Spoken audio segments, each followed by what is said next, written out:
ঈদে মিলাদুন্নবী বহুত সময় আপনারা শুনিয়া থাকবা মানুষে মিলাদুন্নবী বা নবী সাল্লাল্লাহু আলাইহি সাল্লামের জন্মদিন রে ঈদ দেখিয়া থাকুন। আমরা মুসলমান হলতে বেশি জানি মুসলমান হলতোর দুইটা ঈদ, যারা মিলাদুন্নবীরে ঈদ হিসাবে মানেন এরা দলিলও আনেন। ইলা নাই যেন তারা দলিল চারা মাত্রা, তারা দলিল কি তা দেন যেন আল্লাহ ফ্রাইডে শুক্রবার হলতোরে জুম্মার বার মুসলমান হলতে লেগে ঈদ বানাই দিচ্ছেন। এদিন স্পেশাল দিন যেটা প্রত্যেক সপ্তাহতায় নবী সাল্লাল্লাহু আলাইহি সাল্লামের জন্ম যে রাহমাতুল্লিল আলামিন তাইনোর জন্মদিন কিতা ঈদর দিন হইতো নাই। যে নবী সাল্লাল্লাহু আলাইহি সাল্লাম কইছেন আমি মানডেজ এন্ড থার্সডেজ আমি সোমবার আর বৃহস্পতিবার রোজা রাখি, কারণ সোমবারে আমার জন্ম হয়েছিল।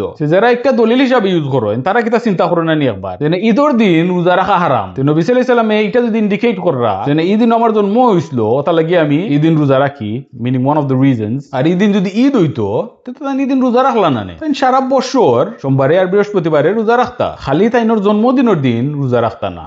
যেটা আমরা মানুষ করই নখন। নবী সাল্লাল্লাহু আলাইহি সাল্লাম অ্যাকচুয়ালি আমরা ওয়ার্নিং দিয়া গেছেন, কইছেন যে আমার খবরে তোমরা ঈদর জায়গা বানাইও না, মানে সেলিব্রেশনের জায়গা বানাইও না। নবী সাল্লাল্লাহু আলাইহি সাল্লামের জায়গাতে আমরা ওয়ার্নিং দিয়া গেছেন কি তাইনো খবরে আমরা সেলিব্রেশনের জায়গা বানাইতাম না। রাসূলুল্লাহ সাল্লাল্লাহু আলাইহি সাল্লামের জন্মদিন পালন করা যদি একটা বালা জিনিস হইতো তাই আমরা কইয়া গেলানে তোমরা প্রত্যেক বছর মুখোমুখ দিনও তোমরা ঈদ হিসাবে নিও। কারণ আপনি আমি যদি বুঝি আমরা বালা বুঝি নবী সাল্লাল্লাহু আলাইহি সাল্লাম থেকে থাইন সাল্লাল্লাহু আলাইহি সাল্লামে আমরা রে এটা ঈদ হইয়া গেছেন না বা আমরা এটার ঈদ বানাই লিছি, তো একটার উত্তর আপনি আল্লাহর কাছে দিতে হইবা। আর নবী সাল্লাল্লাহু আলাইহি সাল্লাম আরো রবিউল আউয়ালও জন্ম হইছেন, একটাও কোয়েশ্চেনেবল, যেটা সামনের ভিডিও দেখবা ইনশাআল্লাহ। সো নবী সাল্লাল্লাহু আলাইহি সাল্লামের জন্মদিন রে ঈদ দেখা সুন্নত কি নাই সাহাবা বলতে আমরা শিখাই গেছেন না।